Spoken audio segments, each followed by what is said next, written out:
अस्सलाम वालेकुम dear students, मैं हूं आपका टीचर राजा जवाद अहमद बीरबर एक और लेक्चर के साथ एटॉमिक स्ट्रक्चर ऑफ केमिस्ट्री, जिसका जो हमारे पास जो है 3.13 जो टॉपिक है फर्स्ट ईयर का वो है डिटर्मिनेशन ऑफ एनर्जी। अब जो डिटर्मिनेशन ऑफ एनर्जी है, अब इस डिटर्मिनेशन ऑफ एनर्जी के अंदर जो आज हम जिस चीज को करने जा रहे हैं वो है expressions of energy of an electron in any orbit. किसी भी ऑर्बिट के अंदर एक इलेक्ट्रॉन की जो एक्सप्रेशन होगी वो क्या होगी, आज हम वो करने जा रहे हैं। उसके बाद हम फ्रीक्वेंसी और वेवलेंथ इसका जो है वो सेकंड पार्ट में बनाएंगे, तो आज हम पहले ये करेंगे। लेकिन इससे पहले कि अगर आपने मेरे इस चैनल को सब्सक्राइब नहीं किया तो सब्सक्राइब लाजमी कर दें और वीडियो को लाइक शेयर लाजमी करें, और कोई बात अगर समझ ना आए तो आप वो कमेंट करके पूछ भी सकते हैं। तो आइए जरा देखते हैं। सबसे पहले हमें पता है कि भाई डिटर्मिनेशन ऑफ एनर्जी हमने मालूम करनी है, तो हमें पता है कि single electron of hydrogen atom जो है उसके पास जो इलेक्ट्रॉन होता है वो सिंगल है। अब जब एटम सिंगल है तो उसके पास जो मास होगा वो m होगा, वो रिवॉल्व करेगा अराउंड द न्यूक्लियस। अब जब अराउंड द न्यूक्लियस रिवॉल्व करेगा तो उसके अंदर जो काइनेटिक एनर्जी होगी वो क्या होगी, 1/2 mv²। यही होगी ना, काइनेटिक एनर्जी किसके बराबर होती है, 1/2 mv² की।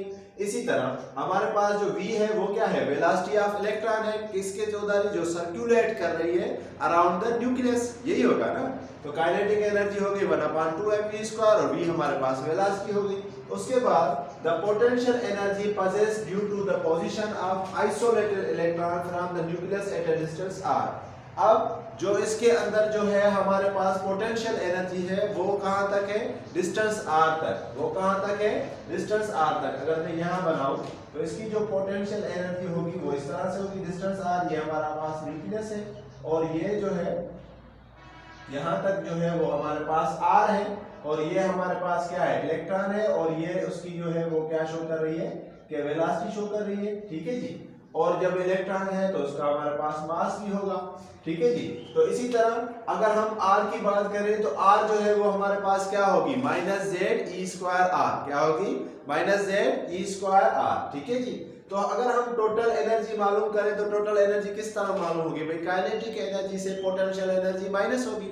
तो काइनेटिक एनर्जी तो हमारे पास है 1/2 mv², और पोटेंशियल एनर्जी जो हमारे पास है वो है -ze²r। वो क्या है, -ze²r। तो हम लिखेंगे टोटल एनर्जी के लिए E बराबर क्या, 1/2 mv² -ze²r। ठीक है। अब आप इधर देखें कि ये जो हमारे पास जो v है या mv² है, mv² जो है वो किसके बराबर है, mv²r बराबर होता है ze²r² के। यही हमने जो है 3.12 पॉइंट में जो इससे पिछला जो लेक्चर था उसमें हमने यही लिखा था ना कि mv² जो है वो बराबर है ze²r² के। तो यहाँ अगर मैं एक r में कैंसिल कर दूं तो यहाँ क्या बचा, एक r बचा। ठीक है।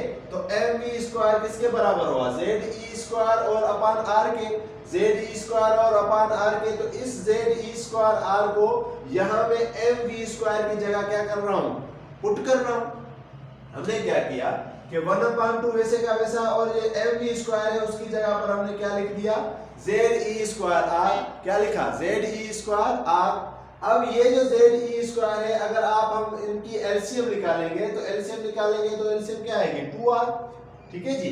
तो ze² में से अगर 2 ze² में से एक ze² चला जाएगा तो हमारे पास क्या बचेगा, माइनस का ze²। तो ये मैं यहाँ आपको करके दिखाता हूँ कि किस तरह हमने किया है, या ऊपर से मैं इसको मिटा देता हूँ। आप पहले इसका स्क्रीनशॉट ले लें, 1 2 3। ओके। तो देखें मैं यहाँ से इसको मिटा कर यहाँ से आपको समझा देता हूँ। ठीक है। बहुत ही आसान है, बहुत ही इजी जो है हमारे पास इसका प्रोसीजर है। आप बस देखें कि भाई हमने क्या किया कि जो टोटल एनर्जी है, जो हमारे पास टोटल एनर्जी है वो हमने किसके बराबर की, जो हमारे पास टोटल एनर्जी है वो हमने लिखा है 1/2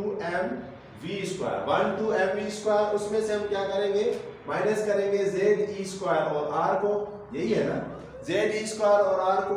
अब हमें mv² की वैल्यू चाहिए। अब हमें क्या चाहिए, mv² की वैल्यू।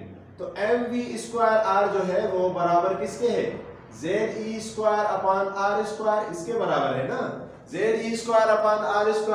तो r में कैंसिल हो गया। तो mv² जो अब हमें मिला वो क्या मिला, mv² हमारे पास अब मिला ze² अपान r के। तो ये जो वैल्यू है, ये जो वैल्यू mv² बराबर है ze² r के। तो यहां हम इसको पुट करेंगे ना, mv² की जगह पर मैं क्या लिख रहा हूं, ze² r। तो देखें क्या लिखते हैं, 1/2 वैसे का वैसा, mv² की जगह पर मैंने लिखा क्या, ze² r और माइनस ze² r। ठीक है, तो यहां पर अब एलसीएम हो जाएगी, ये हो जाएगा 2r एलसीएम। एलसीएम क्या हो जाएगी हमारे पास, हो गई 2r हमने एलसीएम ले ली। ठीक हो गया, तो 2r का पावर 2r पर एक मर्तबा, तो ऊपर क्या बचा हमारे पास, ze², यही हुआ ना। अब r का अगर 2r पर पड़ा होगा तो वो होगा 2 मर्तबा, तो 2 को अगर हम ze² से मल्टीप्लाई करेंगे तो ये होगा 2ze²।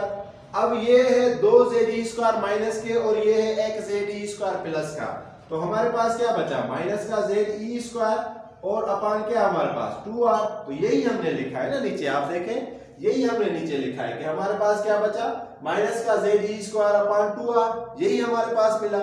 अब हमें जैसे कि हमने 3.12 पॉइंट में हमने किया था, हमने r की वैल्यू हमने निकाली थी। तो r की वैल्यू हमने क्या निकाली थी, वो हमने यहाँ लिखी हुई है कि r की वैल्यू हमने निकाली थी क्या, n² हमने क्या निकाला था, n² h² 4π² mze², यानी r की हमने वैल्यू क्या निकाली थी, वो हमने ये निकाली थी, r की हमने वैल्यू निकाली थी n² और h², यही ना, n² और h², और नीचे क्या लिखा था हमने 4π², ठीक है जी, और m और ze², ये वैल्यू थी n की, ये वैल्यू किसकी थी, r की, ये वैल्यू किसकी थी, r की। तो यहाँ पर जो r है, यहाँ पर जो r है वहां हम ये वैल्यू पुट कर देंगे। देखें हमने यही किया है और कुछ भी नहीं किया, जहां जहां पर हमने r लिखा है, जहां जहां पर हमने r लिखा है वहां पर बस ये वैल्यू पुट कर देंगे। तो आइए जरा देखते हैं किस तरह, कि -z और e², माइनस z और e², ठीक है जी, डिवाइडेड बाय क्या है 2r, डिवाइडेड बाय क्या है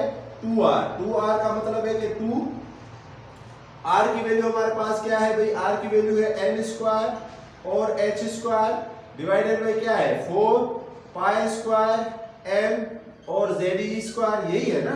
तो 2 का पढ़ा अगर 4 पे लगाएंगे तो 2 मर्तबा लगेगा।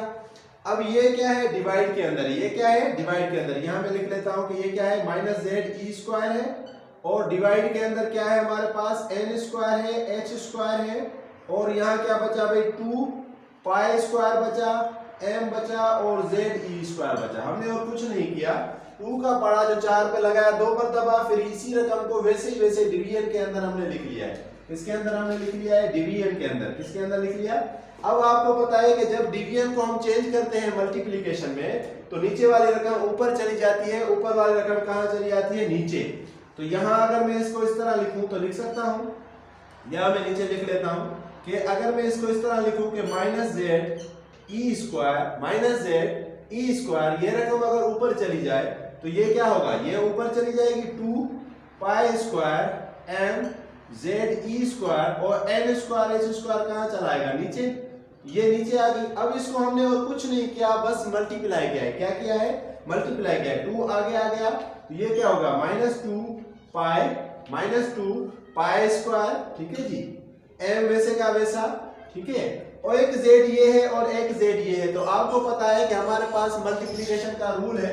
मल्टीप्लिकेशन में हम क्या करते हैं, मल्टीप्लिकेशन में हम ये करते हैं ना कि अगर एक रकम है 1 और दूसरी रकम भी 1 है, तो पावर उसमें ऐड हो जाएंगे, तो 1 और 1 कितने हो जाएंगे, 2, 1 और 1 कितने हो जाएंगे, 2, तो z और z कितने, 2।